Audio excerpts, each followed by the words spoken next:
a lot of times the fire engine is just sitting there doing nothing. So if you look at it as a sort of efficient manager would, you'd say, well, why do we have 25 of them if at most times 17 of those fire engines aren't doing anything? Why don't we cut 2 or 3 of them? And so they do that, and it's fine for 3 months or 6 months or a year. But then you have a huge fire next door to the closed firehouse, and people die.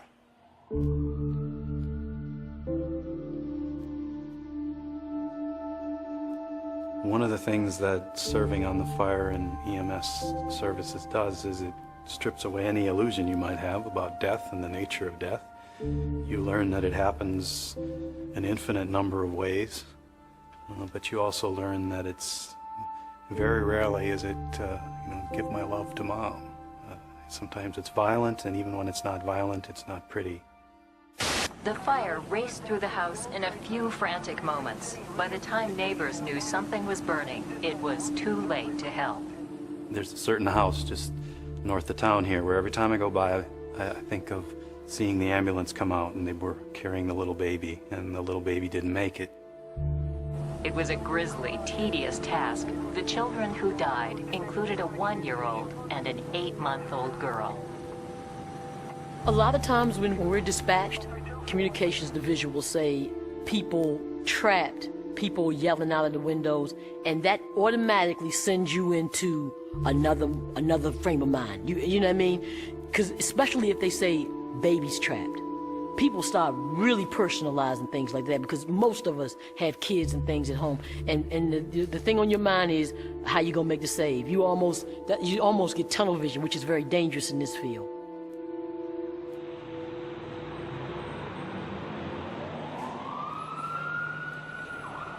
You take this job, you train, you work.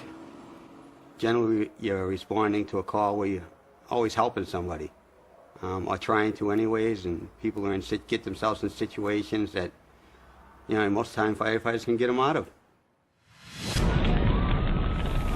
I heard the screaming from inside my house, which is right across the street, and I ran to the front door, and I saw flames, and I heard people screaming, and there's babies in the house. Rick was here alone. Right. When did you first hear about it?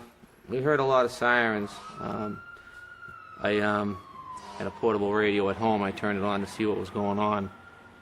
First thing I heard was one of the police officers first on scene, basically saying, tell them to step it up. We got fire on all 3 floors, and a woman and children trapped on the 3rd floor. As I was pulling up the street by myself, I could imagine what all the people were thinking, that here comes this fire truck, $500,000 piece of equipment. Everything's going to be all right, and it's not. I know it's not. I'm in this truck by myself. This truck seats 6. You need at least 3 people on it to make any type of attempt at anything, whether you're going to use the aerial or the pump. I pulled up and I realized that the first mistake was taking a ladder truck, because it was useless. We had power lines going down the right side of the street. I couldn't get the aerial underneath the power lines to get up to the 3rd floor, and I couldn't go over them to get down to the 3rd floor. It was a lot. There was a lot of fire. People were screaming, pointing up at the windows. I ran to the side of the truck to where they were pointing, and they said there was somebody up there. I looked up and I didn't see anybody. For some reason, I went around the back of the truck, and there was a woman I didn't know personally at the time. I know of her now, and someone else were working on a baby that was on the back step of the truck. First thing I thought to myself is, oh my God, thank God that somebody made a rescue over a ladder or whatever and got this baby out of the building. But it was later I found out that in a desperate attempt to save the baby,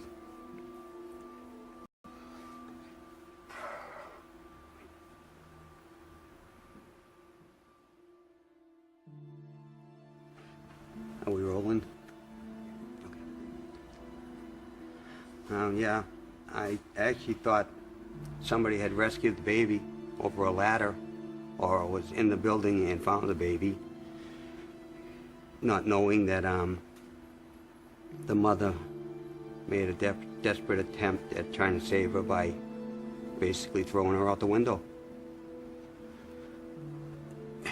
The baby was med-flighted to Boston, best hospitals in the world, I think, or in this part of the country, and she died a few hours later.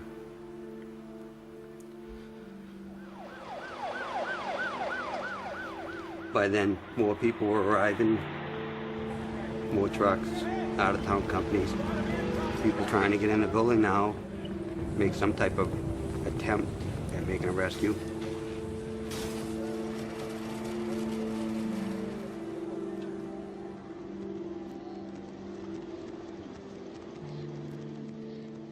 Nothing could be done for those on the third floor. Lisa Collum was 33. Her children, 4-year-old Lindsay and Carly, the baby, only 5 months. We lost 3 people here in this house, and I don't know much more we can say.